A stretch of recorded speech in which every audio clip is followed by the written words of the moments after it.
وأحسن منك لم تر قط عيني وأجمل منك لم تلد النساء خلقت مبرأ من كل عيب خلقت مبرأ من كل عيب كأنك قد خلقت كما تشاء كتاب أنزلناه إليك مبارك ليدبروا آياته وليتذكر أولو الألباب. یہ کتاب برکت والی ہے جسے ہم نے آپ کی طرف نازل فرمایا ہے تاکہ دانش مند لوگ اس کی آیتوں میں غور و فکر کریں اور نصیحت حاصل کریں. اللہم صلی علی سیدنا محمد وعلی آل سیدنا محمد بعدد کل ذرۃ مئۃ الف الف مرۃ. سامعین اور ناظرین کرام، السلام علیکم ورحمۃ اللہ وبرکاتہ. سامعین کرام، سورہ نحل آج شروع ہو رہی ہے اور آج کے جو سبق ہے اس کا ایک ہی موضوع ہے، وہ یہ ہے کہ اللہ تعالیٰ کی ذات ہر نقص سے بالاتر ہے اور اس کا کوئی ہمسر نہیں. اس کے ساتھ ہی سامعین کرام، آئیے گزشتہ سبق کی دہرائی کے ساتھ آج کے سبق کا آغاز کرتے ہیں. اِنَّا كَفَيْنَاكَ الْمُسْتَهْزِئِينَ. بے شک مذاق کرنے والوں کو انجام تک پہنچانے کے لیے ہم آپ کو کافی ہیں. الَّذِينَ يَجْعَلُونَ مَعَ اللَّهِ إِلَٰهًا آخَرَ فَسَوْفَ يَعْلَمُونَ. جو اللہ کے ساتھ دوسرا معبود بناتے ہیں سو وہ ان قریب اپنا انجام جان لیں گے. وَلَقَدْ نَعْلَمُ أَنَّكَ يَضِيقُ صَدْرُكَ بِمَا يَقُولُونَ. اور بے شک ہم جانتے ہیں کہ آپ کا سینہ اقدس ان باتوں سے تنگ ہوتا ہے جو وہ کہتے ہیں. فَسَبِّحْ بِحَمْدِ رَبِّكَ وَكُن مِّنَ السَّاجِدِينَ. سو آپ حمد کے ساتھ اپنے رب کی تسبیح کیا کریں اور سجود کرنے والوں میں شامل رہا کریں. وَاعْبُدْ رَبَّكَ حَتَّى يَأْتِيَكَ الْيَقِينُ.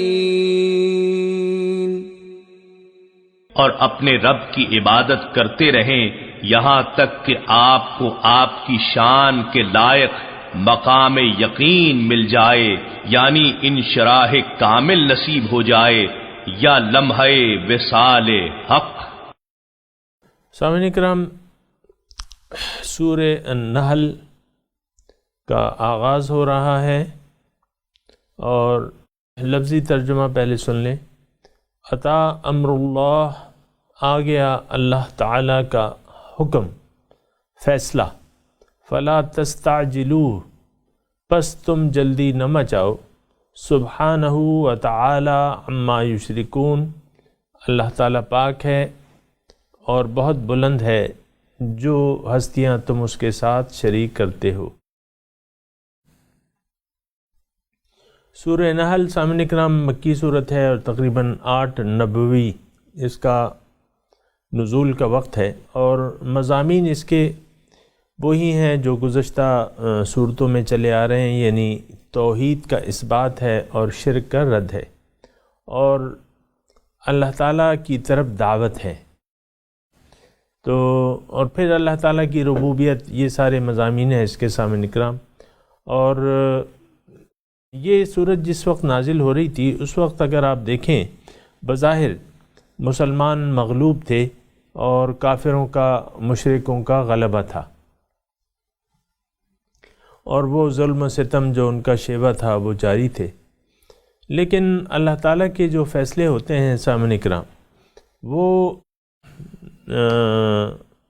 یعنی پہلے سے اس کا فیصلہ ہو چکا ہوتا ہے۔ اللہ تعالیٰ کا فیصلہ کیا ہے کہ حقاً علینا ننجی المؤمنین، مومنوں کی نجات میرے ذمے ہے، میرے ذمے لازم ہے، یا حقاً علینا نصر المؤمنین، مومنوں کی امداد میرے ذمے لازم ہے، اور انا لننصر رسلنا والذین آمنوا فی الحیات الدنیا، میں ضرور مدد کروں گا اپنے رسولوں کی اور ایمان والوں کی اس دنیا میں بھی۔ یہ اللہ تعالیٰ کی مدد اور نصرت کے وعدے ہیں۔ تو جب بھی حق اور باطل کا ٹکر شروع ہوتی ہے سامعین کرام، تو ابتلا اور آزمائش کا وقت ہوتا ہے مومنوں کے لیے، اور جو مشرکین ہیں یا جو باطل ہے اس کے لیے مہلت کا وقت ہوتا ہے، اور یہ کشمکش جو ہے یہ جاری رہتی ہے، اور پھر آخر کار جو ہے والعاقبۃ للمتقین، آخری انجام جو ہے متقین کا اچھا ہوتا ہے۔ تو اس میں جو آپ دیکھیں 13 سال ہیں مکے کے، یہ سورت جو ہے تقریباً 8ویں نبوی کی ہے، اور مسلمان بظاہر جو ہے مغلوب ہیں، آپ کو میں نے بتایا، لیکن اللہ تعالیٰ کی امداد کا فیصلہ اوپر ہو چکا ہے، اور ظاہر ہے کہ اللہ تعالیٰ نے جو یعنی فیصلہ کیا تھا حضور صلی اللہ علیہ وسلم کو بھجوا کے اور یہ دین حق کو غالب کرنے کا، جیسے کہ اس آیت میں ہے کہ هو الذی ارسل رسولہ بالہدی ودین الحق لیظہرہ علی الدین کلہ، اللہ تعالیٰ وہ ذات ہے جس نے اپنے رسول کو ہدایت اور دین حقہ دے کے بھجوایا تاکہ یہ دیگر ادیان باطل پر اس کو غالب کر دے۔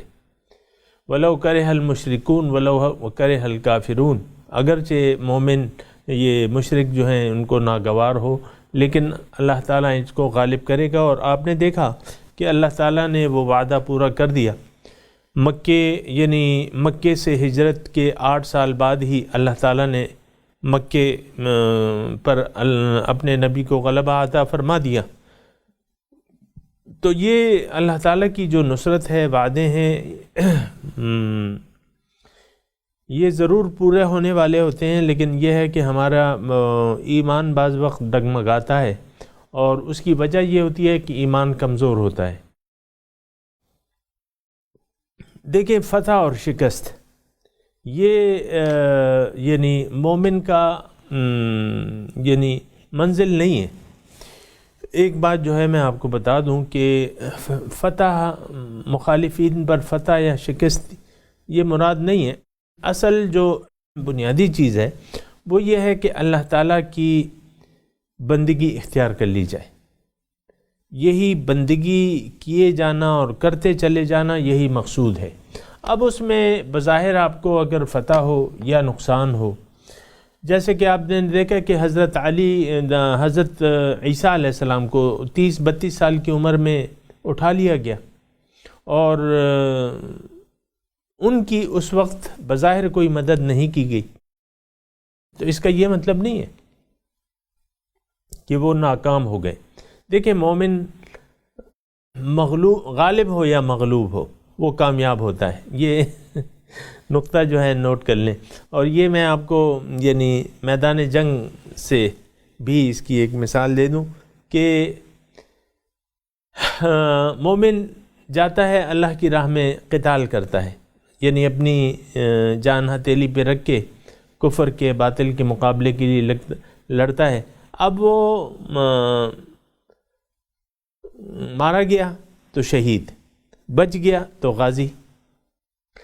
تو اگر مارے گئے کوئی لوگ تو اس میں ایسی بات نہیں ہے۔ یہ اصل میں ہم نے دنیاوی جو ذہن ہے نا ہمارے، تو اس میں یہ ہوتا ہے کہ بھئی یعنی میں اپنے دنیاوی ذہن کے حساب سے بات کر رہا ہوں کہ بھئی تم جد و جہد کر رہے ہو دنیا کے لیے، بہت سا تمہیں مال و دولت حاصل ہو گیا، کامیاب ہو گئے، کوئی سیٹ مل گئی، کوئی اونچے درجے پہ پہنچ گئے، عہدہ مل گیا بس تم کامیاب ہو، نہیں ہوئے تو بس تم پھر ناکام ہو۔ عام طور پہ تو یہی ہم سمجھتے ہیں، بھئی وہ کہتے ہیں تم نے زندگی میں کمائے کیا ہے، کیا کیا ہے، اچیومنٹ کیا ہے تمہاری۔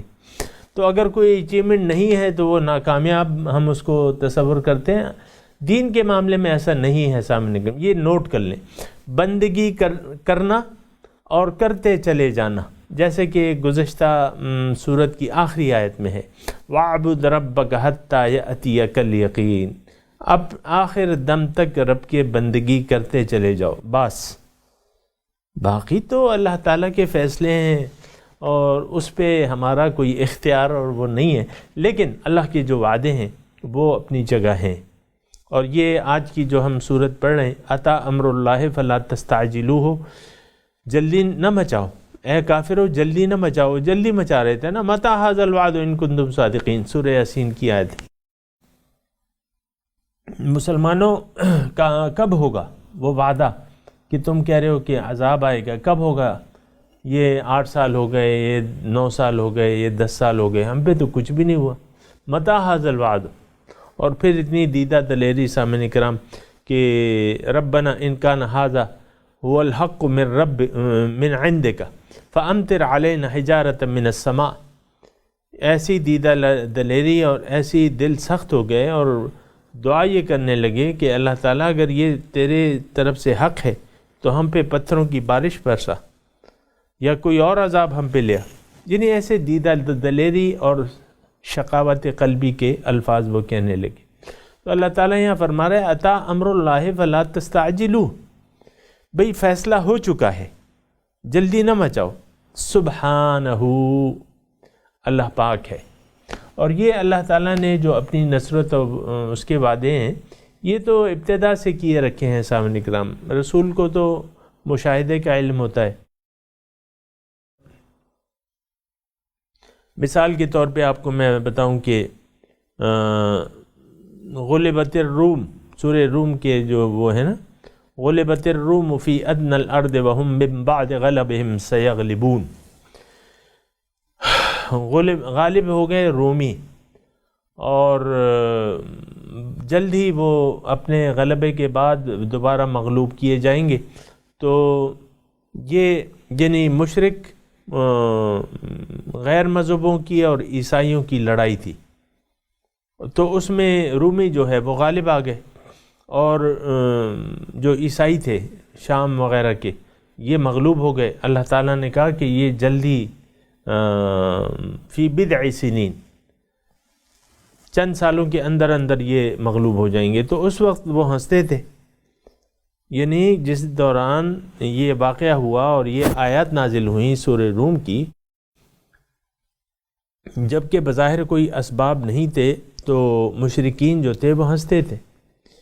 اور تھوڑا سا میں وہ واقعہ سنا دوں کہ جب یہ ہوا تو کافر جو تھے مشرک تو وہ مذاق اڑانے لگے۔ اب حضرت ابوبکر صدیق اور حضرت ابو سفیان جو مشرک تھے، میرے خیال سے ابو سفیان تھے، تو ان کے درمیان شرط لگ گئی۔ اس وقت شرط حرام نہیں تھی، تو شرط یہ لگی کہ بھئی 3 سال کے، ابو بکر صدیق نے ایک دوسرے سے معاہدہ کیا کہ بھئی 3 سال کے اندر اگر یہ شام والے غالب آ گئے اور رومی مغلوب ہو گئے تو تم مجھے 10 اونٹ دو گے، ابو سفیان سے کہا، اور اگر نہیں ہوئے تو میں تمہیں دے دوں گا۔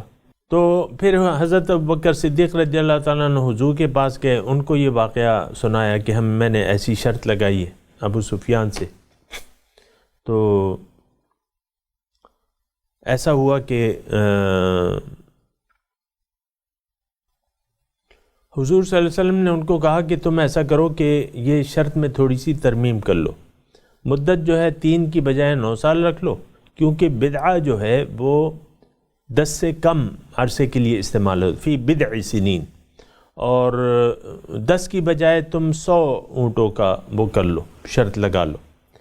تو بہرحال حضرت ابوبکر صدیق گئے واپس کہ بھئی میں تو اس شرط میں ترمیم کرنا چاہتا ہوں۔ انہوں نے کیا کہ بھئی 9 سال ہماری شرط کا دورانیہ ہوگا، 9 سال کے اندر اندر، اور 100 اونٹ ہوں گے، انہوں نے کہا ٹھیک ہے، جیسے کہ مشرکوں کا اپنے اس پہ ایمان ہوتا ہے نا، انہوں نے کہا ٹھیک ہے بھائی ڈن۔ تو وہ بدر کا دن تھا سامعین کرام۔ وَيَوْمَئِذٍ يَفْرَحُ الْمُؤْمِنُونَ بِنَصْرِ اللَّهِ، اللہ تعالیٰ نے مکے میں کہہ دیا تھا کہ اس دن مومن جو ہیں اپنے رب کی امداد پہ خوش ہوں گے۔ تو جس دن بدر کی فتح کا دن تھا، اسی دن جو ہے وہ شامی جو ہے وہ رومیوں پہ غالب آ گئے اور رومی مغلوب ہو گئے۔ بہرحال پھر وہ شرط کے مطابق جو ہے وہ اونٹ وغیرہ لے آئے گئے۔ بہرحال تو یہ دیکھیں اللہ تعالیٰ کی جو فیصلے ہوتے ہیں وہ اوپر ہو چکتے ہیں، پھر آہستہ آہستہ نیچے آتے ہیں۔ تو یہ مضمون ذرا طویل ہے، بہرحال یہ میں نے آپ کو اختصار کے ساتھ بیان کر دیا کہ اللہ تعالیٰ کے جو فیصلے ہیں وہ ضرور پورے ہونے والے ہوتے ہیں۔ اب حضور صلی اللہ علیہ وسلم جد و جہد کر رہے ہیں، یہ نہیں ہو سکتا کہ وہ اپنے مشن میں ناکامیاب ہو جائیں یا اللہ تعالیٰ کے جو وعدے ہیں وہ پورے نہ ہوں، یہ نہیں ہو سکتا۔ تو اتا امر اللہ فلا تستعجلوا، مشرکو تم تو جلدی مت جا رہے ہو، جلدی نہ مت جاؤ، تمہاری شکست کا فیصلہ جو ہے وہ نافذ ہو گیا ہے۔ سبحانہ وتعالی عما یشرکون، اللہ تعالیٰ پاک ہے ہر اس شریک سے، وتعالی بلند ہے ہر اس شریک سے جو تم اس کے ساتھ شریک کرتے ہو۔ سامعین کرام، یہ شرک جو ہے یہ ایک جہالت کا نمونہ ہے سامعین کرام، کہ ہم اللہ تعالیٰ کے ساتھ مزید کسی ہستیوں کو شریک کر لیں۔ یہ یعنی بہت ایسی بات ہے کہ یعنی انسان کی جہالت ہے۔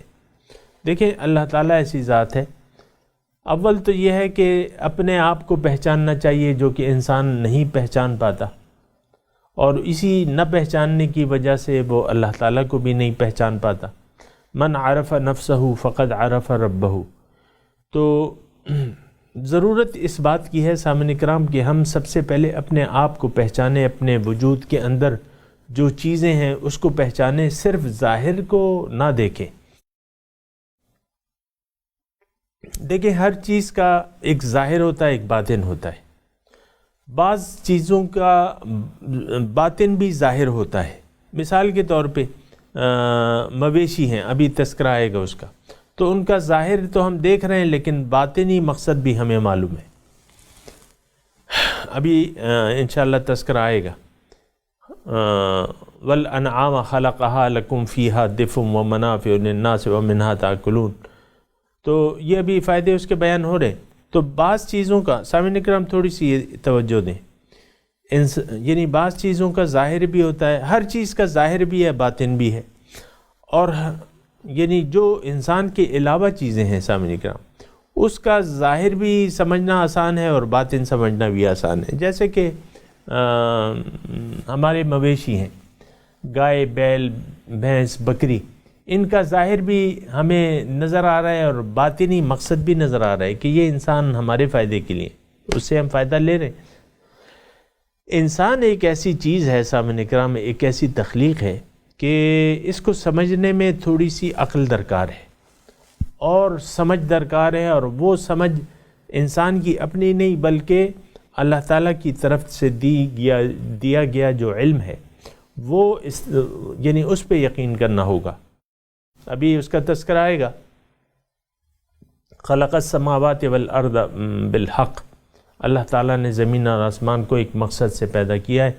تو انسان سامعین کرام امید ہے توجہ ہوگی آپ کی، اور میں یہ کہہ رہا ہوں کہ انسان کا ایک تو ظاہر ہے اور اس کا باطن ہے۔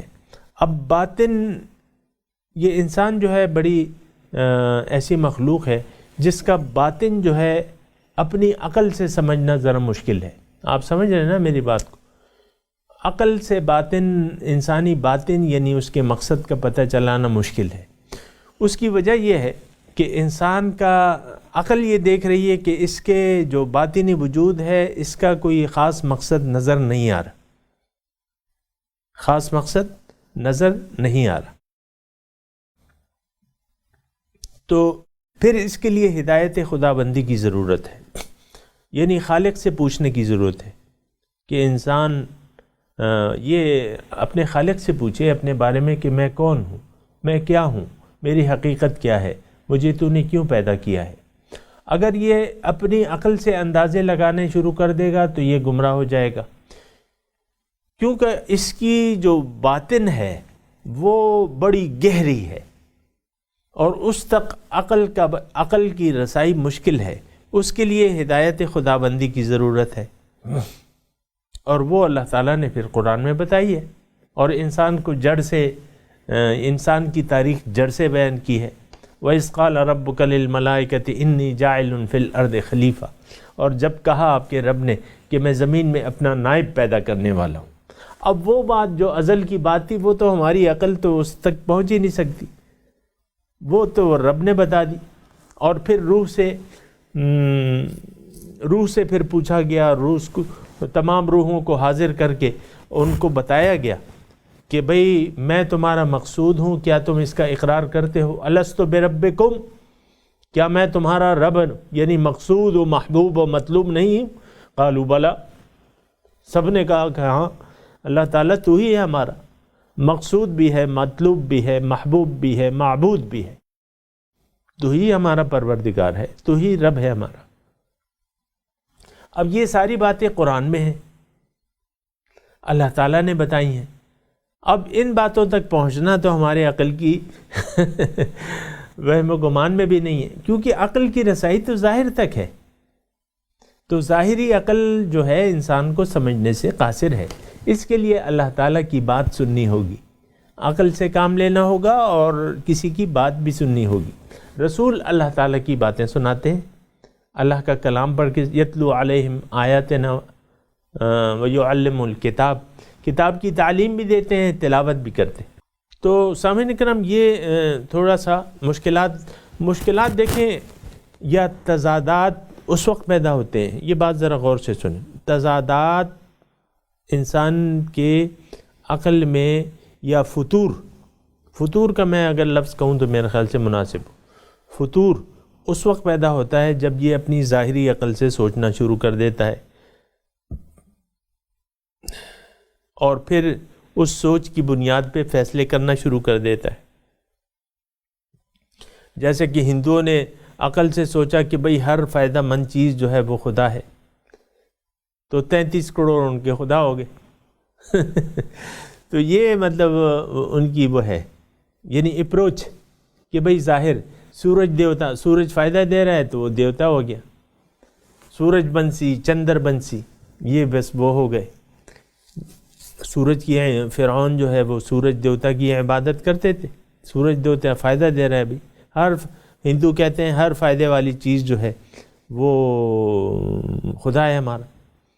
بندر کو بھی اس نے مقدس مان لیا ہے، گائے ماتا بن گئی ہے ان کی۔ دیکھیں ہنسی آتی ہے نا کہ بھئی یہ کیا کر رہے ہیں، کس طرح فیصلے کر رہے ہیں، اللہ تعالیٰ کو چھوڑ کے، اللہ کو بھلا کے یہ کیا فیصلے کر رہے ہیں، کہاں یہ گھسیٹے جا رہے ہیں۔ تو بہرحال یہ سبحانہ و تعالی، اللہ تعالیٰ پاک ہے، بہت بلند ہے، و تعالی بہت بلند ہے، بہت برتر ہے، عما یشرکون، ان ہستیوں کے یعنی وہ ہستیاں جو یہ مخلوق اس کے ساتھ شریک گردانتی ہے اس سے بہت بلند ہے، یعنی ہر قسم کے شرک سے بالا و برتر ہے۔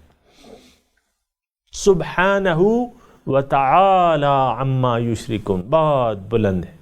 تو سامعین کرام حاصل کلام یہ ہے کہ دیکھیں ایک چیز کا میں خصوصاً انسان کا تذکرہ کر رہا ہوں، انسان کو خود اپنے آپ کو پہچاننا چاہیے، اور یہ خود اپنی عقل سے، یہ سامعین کرام نوٹ کر لیں یہ بات کہ عقل سے انسان کی پہچان نہیں ہو سکتی، انسان کی پہچان اللہ کے کلام سے ہوگی۔